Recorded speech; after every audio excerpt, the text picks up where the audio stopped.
Welcome to episode 3 of Trekking into Literature, the audio-only podcast where we ask Leonard Nimoy's famous question, where does Star Trek want to take me now? And answer it by following LeVar Burton's excellent advice to take a look. It's in a book. This time and every time, I will be randomly selecting an episode of Star Trek to rewatch, doing a little research to find any literary references tucked inside, and hopefully finding something to read together here with you. Before we get started, please accept my apologies for the glaring editing mistakes in the last episode. It has been fixed and re-uploaded with a clean edit marked version 2. I appreciate your patience through my learning curve. Today's journey begins with Star Trek Discovery, Season 4, Episode 8, All In. This is your spoiler alert. The rest of this podcast contains spoilers for Discovery's All In, Jules Verne's 20,000 Leagues Under the Sea, and Fyodor Dostoyevsky's The Gambler. So now is the moment where you're invited to pause, raid your DVD collection to queue up a viewing session, and decide how willing you are to hear about an old book you may or may not have read. I'll meet you back here when you're ready. Welcome back. If you're a person like Sylvia Tilley and me, who love feeling feelings, there's nothing quite as satisfying as the emotional ride that is an episode of Star Trek Discovery. Unfortunately for my podcast concept, there's no obvious references to older writing in this one, neither in the script nor the title. And yes, I did check Haz Mazzaro's lines. So let's do a little research together. A quick web search shows works of the same title, All In, include a Broadway musical comedy headlining Lin-Manuel Miranda and John Mulaney, with a rotating cast of A-list comedians playing the 4 lead characters.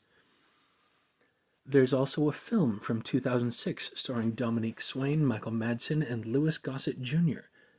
We have current novels by different authors, Jennifer Lynn Barnes in 2015, Emma Scott in 2016, and a 4-book series by Helena Hunting from 2019 through 2021, along with numerous nonfiction books and podcasts about how to win at gambling or overcoming gambling addiction.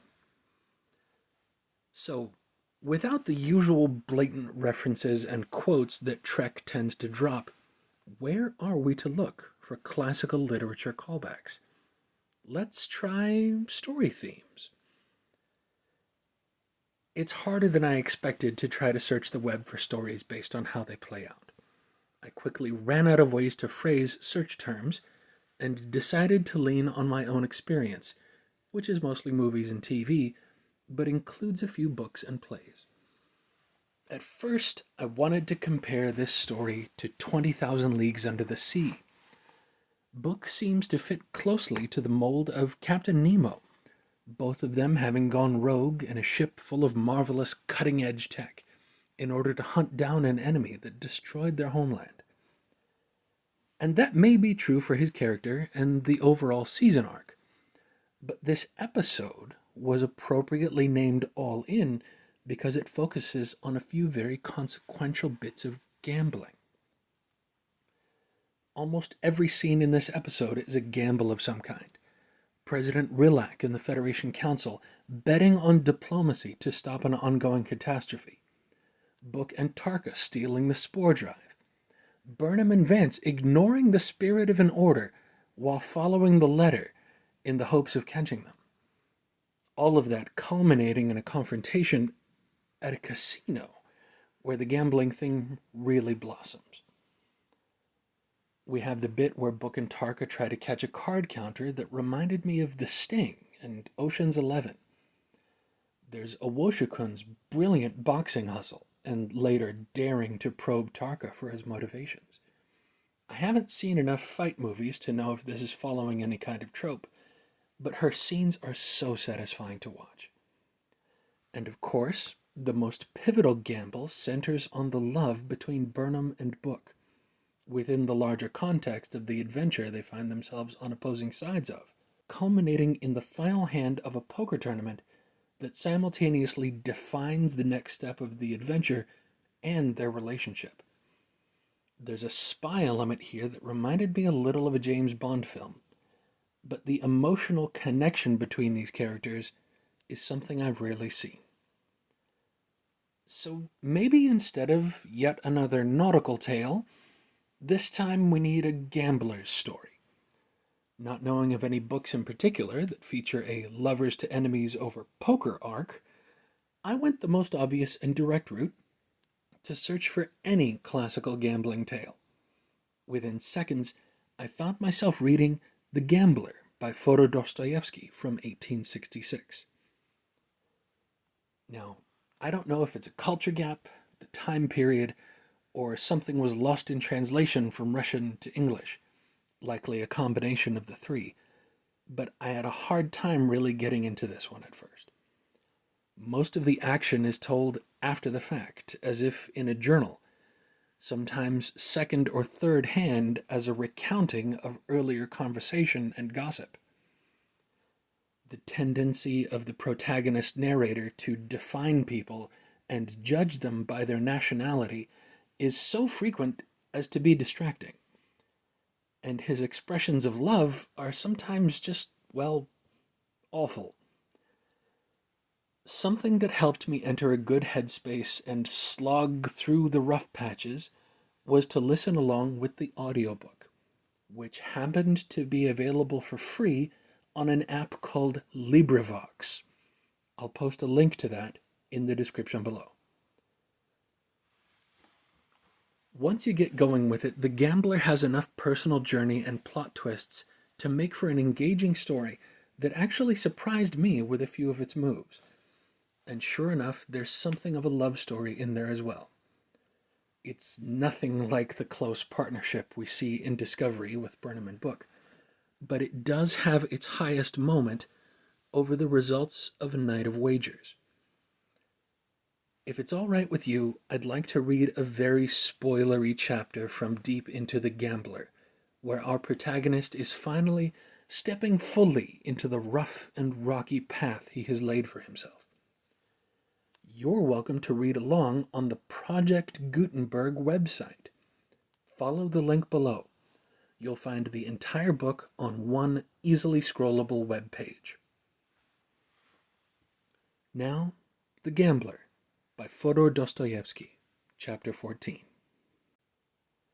The shock made me utter an exclamation. "What is the matter? What is the matter?" she asked in a strange voice. She was looking pale, and her eyes were dim. "What is the matter?" I re-echoed. "Why, the fact that you are here." "If I am here, I have come with all that I have to bring," she said. "Such has always been my way, as you shall presently see. Please light a candle." I did so, whereupon she rose, approached the table, and laid it upon an open letter. "Read it," she added. "It is De Grier's handwriting," I cried, as I seized the document. My hands were so tremulous that the lines on the page danced before my eyes. Although at this distance of time I have forgotten the exact phraseology of the missive, I append, if not the precise words, at all events the general sense. "Mademoiselle," the document ran, "certain untoward circumstances compel me to depart in haste. Of course, you have yourself remarked that hitherto I have always refrained from having any final explanation with you, for the reason that I could not well state the whole circumstances. And now to my difficulties, the advent of the aged grandmother, coupled with her subsequent proceedings, has put the final touch. Also, the involved state of my affairs forbids me to write with any finality concerning those hopes of ultimate bliss upon which, for a long while past, I have permitted myself to feed. I regret the past, but at the same time hope that in my conduct you have never been able to detect anything that was unworthy of a gentleman and a man of honor.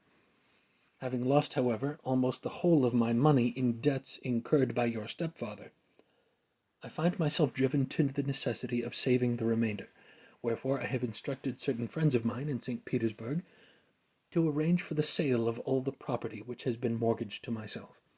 At the same time, knowing that, in addition, your frivolous stepfather has squandered money which is exclusively yours, I have decided to absolve him from a certain moiety of the mortgages on his property, in order that you may be in a position to recover of him what you have lost, by suing him in legal fashion. I trust, therefore, that as matters now stand, this action of mine may bring you some advantage. I trust also that this same action leaves me in the position of having fulfilled every obligation which is incumbent upon a man of honor and refinement. Rest assured that your memory will forever remain graven in my heart. All this is clear enough, I commented. Surely you did not expect aught else from him? Somehow I was feeling annoyed. I expected nothing at all from him, she replied, quietly enough to all outward seeming, yet with a note of irritation in her tone. Long ago I made up my mind on the subject, for I could read his thoughts, and knew what he was thinking. He thought that possibly I should sue him, that one day I might become a nuisance. Here Paulina halted for a moment, and stood biting her lips. So of set purpose I redoubled my contemptuous treatment of him, and waited to see what he would do. If a telegram to say that we had become legatees had arrived from St. Petersburg, I should have flung at him a quittance for my foolish stepfather's debts, and then dismissed him. For a long time I have hated him. Even in earlier days he was not a man, and now, oh, how gladly I could throw those 50,000 roubles in his face, and spit in it, and then rub the spittle in. But the document returning the 50,000 ruble mortgage, has the general got it? If so, possess yourself of it, and send it to De Griers. No, the general has not got it. Just as I expected. Well, what is the general going to do? Then an idea suddenly occurred to me. What about the grandmother? I asked. Paulina looked at me with impatience and bewilderment. What makes you speak of her? Was her irritable inquiry. I cannot go and live with her, nor, she added hotly, will I go down upon my knees to anyone. Why should you? I cried. Yet to think that you should have loved De Griers. The villain, but I will kill him in a duel. Where is he now? In Frankfurt, where he will be staying for the next 3 days. Well, bid me to do so, and I will go to him by the first train tomorrow, I exclaimed with enthusiasm. She smiled. If you were to do that, she said, he would merely tell you to be so good as first to return him the 50,000 francs. What then would be the use of having a quarrel with him? You talk sheer nonsense. I ground my teeth. The question, I went on, is how to raise the 50,000 francs. We cannot expect to find them lying about on the floor. Listen, what of Mr. Astley? Even as I spoke, a new and strange idea formed itself in my brain. Her eyes flashed fire. What? You yourself wish me to leave you for him? She cried with a scornful look and a proud smile. Never before had she addressed me thus. Then her head must have turned dizzy with emotion, for suddenly she seated herself upon the sofa, as though she were powerless any longer to stand. A flash of lightning seemed to strike me as I stood there. I could scarcely believe my eyes or my ears. She did love me then. It was to me, and not to Mr. Astley, that she had turned. Although she, an unprotected girl, had come to me in my room, in a hotel room, and had probably compromised herself thereby, I had not understood. Then a second mad idea flashed into my brain.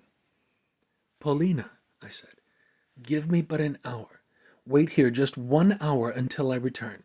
Yes, you must do so. Do you not see what I mean? Just stay here for that time.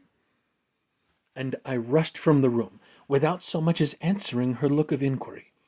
She called something after me, but I did not return. Sometimes it happens that the most insane thought, the most impossible conception, will become so fixed in one's head that at length one believes the thought or the conception to be reality. Moreover, if with the thought or the conception there is combined a strong, a passionate desire, one will come to look upon the said thought or conception as something fated, inevitable, and foreordained, something bound to happen. Whether by this there is connoted something in the nature of a combination of presentiments, or a great effort of will, or a self-annulment of one's true expectations, and so on, I do not know. But at all events, that night saw happen to me, a night which I shall never forget, something in the nature of the miraculous. Although the occurrence can easily be explained by arithmetic, I still believe it to have been a miracle. Yet why did this conviction take such a hold upon me at the time and remain with me ever since? Previously I had thought of the idea not as an occurrence which was ever likely to come about, but as something which could never come about. The time was 11:15 when I entered the casino in such a state of hope, though at the same time of agitation, as I had never before experienced. In the gaming rooms there were still a large number of people, but not half as many as had been present in the morning.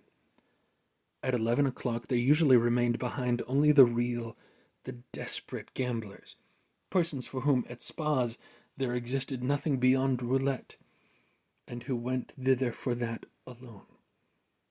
These gamesters took little note of what was going on around them, and were interested in none of the appurtenances of the season, but played from morning till night, and would have been ready to play through the night until dawn had that been possible. As it was, they used to disperse unwillingly when, at midnight, roulette came to an end. Likewise, as soon as ever roulette was drawing to a close and the head croupier had called les 3 derniers coups, most of them were ready to stake on the last 3 rounds all that they had in their pockets, and for the most part lost it. For my own part, I proceeded towards the table at which the grandmother had lately sat, and since the crowd around it was not very large, I soon obtained standing room among the ring of gamblers, while directly in front of me on the green cloth I saw marked the word Passy. Passy was a row of numbers from 19 to 36 inclusive, while a row of numbers from 1 to 18 inclusive was known as Manque. But what had that to do with me? I had not noticed. I had not so much as heard the numbers upon which the previous coup had fallen, and so took no bearings when I began to play, as, in my place, any systematic gambler would have done so. No, I merely extended my stock of 20 10-gulden pieces, and threw them down upon the space Passy, which happened to be confronting me. 22, Called the croupier. I had won. I had staked upon the same again, both my original stake and my winnings. 31, called the croupier. Again I had won, and was now in possession of 80 10-gulden pieces. Next I moved the whole 80 on to 12 middle numbers, a stake which, if successful, would bring me in a triple profit, but also involved a risk of 2 chances to 1. The wheel revolved, and stopped at 24. Upon this I was paid out notes and gold, until I had by my side a total sum of 2,000 gulden. It was as in a fever that I moved the pile en bloc onto the red. Then suddenly I came to myself, though that was not the only time during the evening's play when fear cast its cold spell over me and showed itself in a trembling of the hands and knees. For with horror I had realized that I must win, and that upon that stake there depended all my life. Rouge! Called the croupier.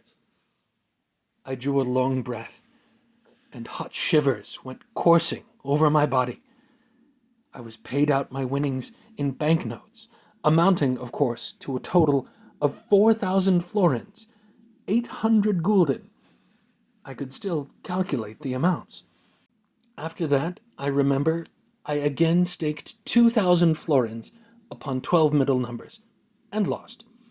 Again, I staked the whole of my gold, with 800 gulden, in notes, and lost. Then madness seemed to come upon me, and seizing my last 2,000 florins, I staked them upon 12 of the first numbers, wholly by chance and at random, and without any sort of reckoning. Upon my doing so, there followed a moment of suspense only comparable to that which Madame Blanchard must have experienced when in Paris she was descending earthwards from a balloon. Quatre, called the croupier.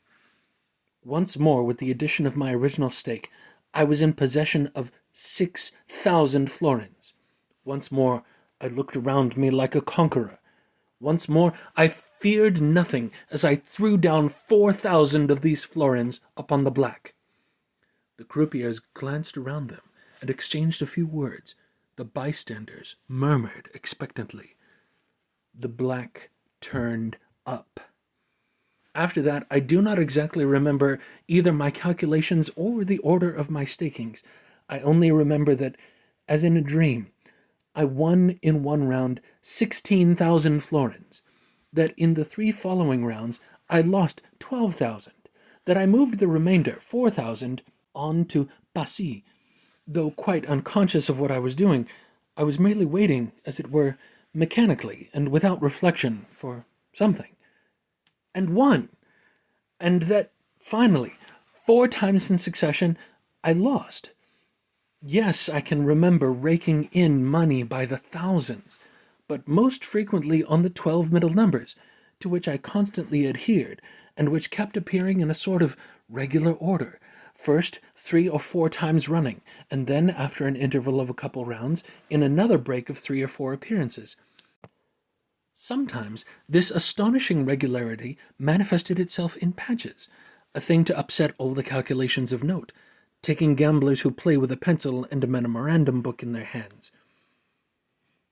Fortune perpetrates some terrible jests at roulette. Since my entry, not more than half an hour could have elapsed.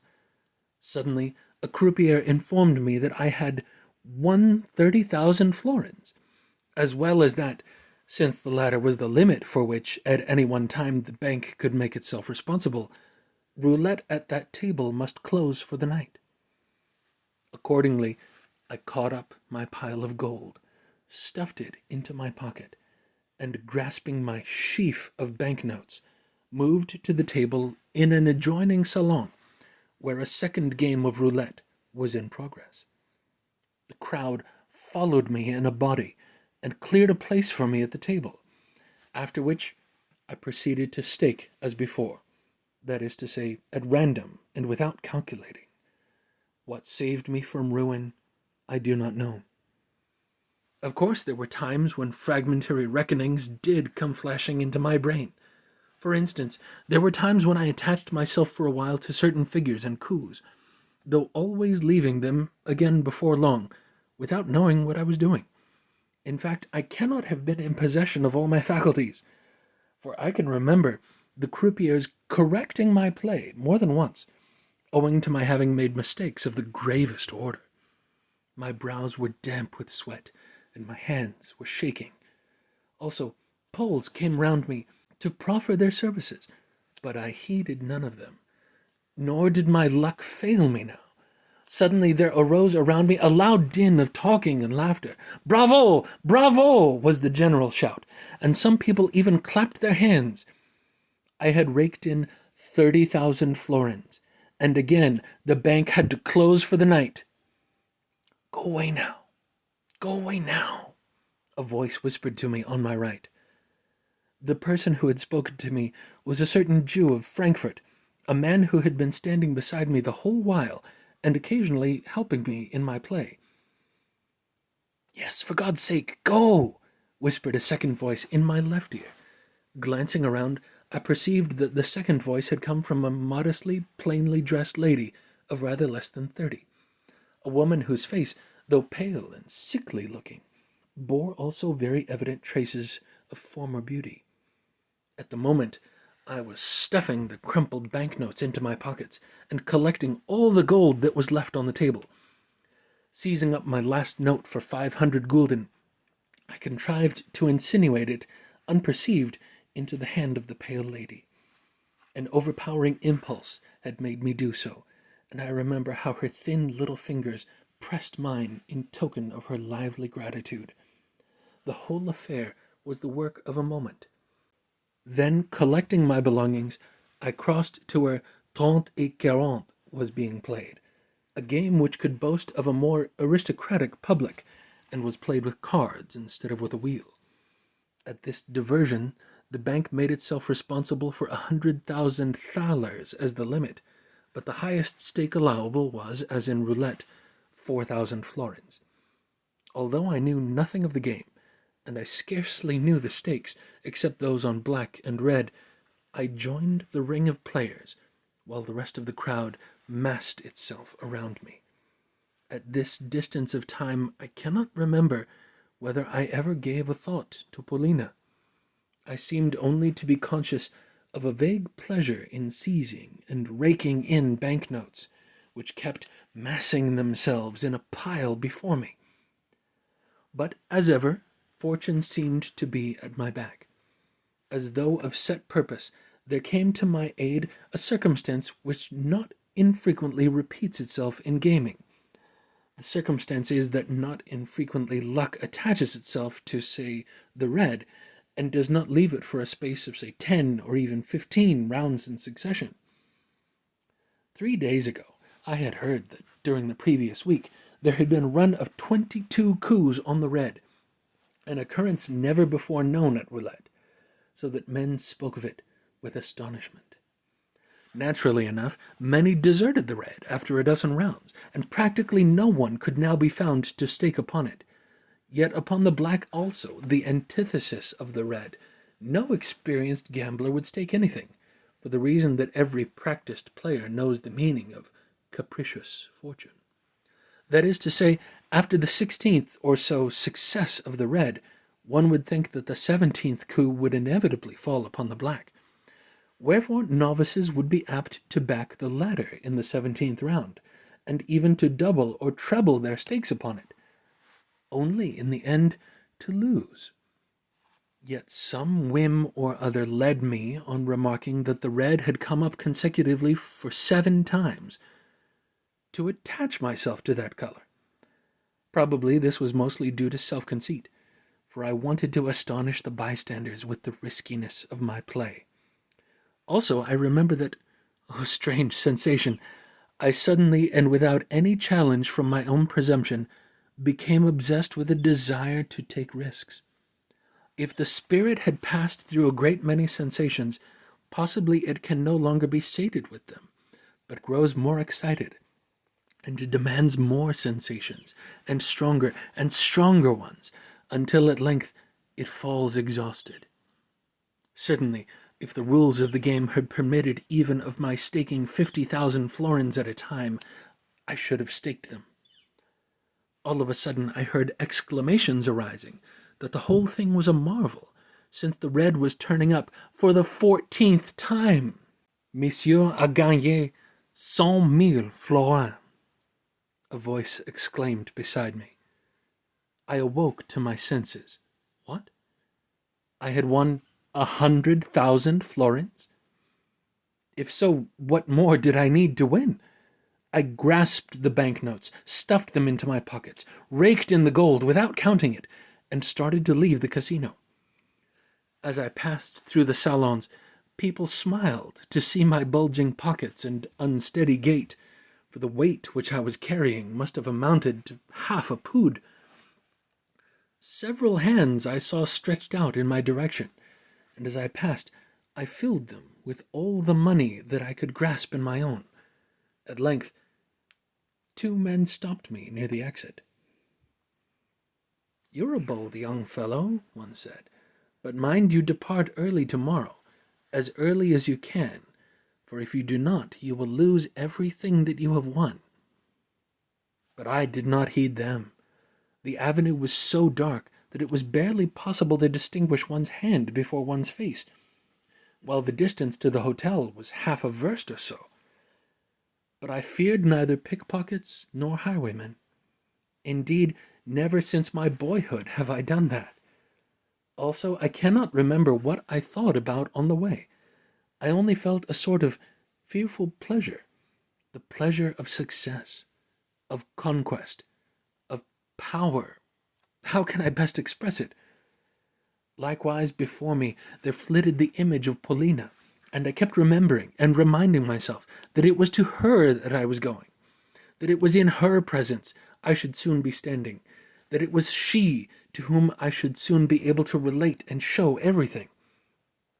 Scarcely once did I recall what she had lately said to me, or the reason why I had left her, or all those varied sensations which I had been experiencing a bare hour and a half ago. No, those sensations seemed to be things of the past, to be things which had righted themselves and grown old, to be things concerning which we needed to trouble ourselves no longer, since for us life was about to begin anew.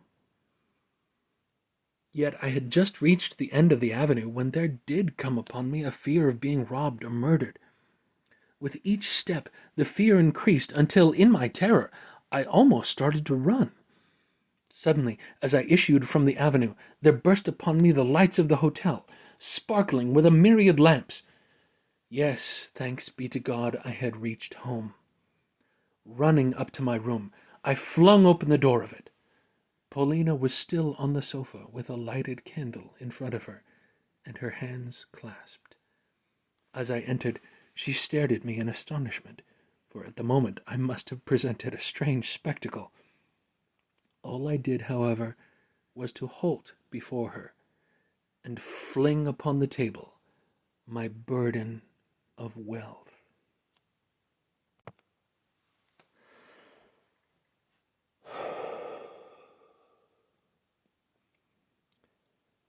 You know, this podcast project started as an idea when I realized I'd seen the fourth Star Trek film, the one with the whales, more times than I could count. But despite them quoting and naming him in the script, I hadn't ever read anything by D.H. Lawrence. Outside of a little Shakespeare and a few other required readings in school, I haven't really encountered much at all of the great old books that seem to be foundational to so much culture that still endures today. It felt like I did as a child, swimming in the same pool every summer of my life, but never having touched the bottom at the deep end. Maybe taking the time to read these old books will help me reach that deeper understanding of this Star Trek that I love so much. Hopefully, sharing the journey will help you find something too. It's a happy accident that the acronym for this show, TIL, is also internet shorthand for Today I Learned. Sure enough, I did learn something on this one. Firstly, that Dostoyevsky isn't really my favorite author. But that's okay. Everything is not for everyone. I also feel like I may have learned why this book is held up as a classic and preserved. Gambling itself may be older than writing, and it may never fade completely away from human culture. The persona of the gambler as a romantic figure who defies social expectations and rides the rough winds of fate adds a particular flavor to any story in which he appears. This book marks a special place, firmly setting this character in the Victorian era with all of its noble pretense. What did you think of this bit of The Gambler? Do you feel like it might have been a reach to relate it to All In? How about 20,000 Leagues Under the Sea? Were there elements of All In that reminded you of any other good stories? Do you have any questions or advice about this podcast? Let us know in the comments below. Thank you for joining me on this third step of trekking into literature. Thanks also to Wikipedia, LibriVox, and Project Gutenberg for hosting facts and stories free of charge on the open internet. Yes, this is getting repetitive, but it really is a service with value beyond measure. I hope you'll consider donating to these fine institutions. Please join me again as another roll of the dice takes us to Deep Space Nine, Season 7, Episode 24, The Dogs of War. But that is a story for another time. Until then, my friends, live long and prosper.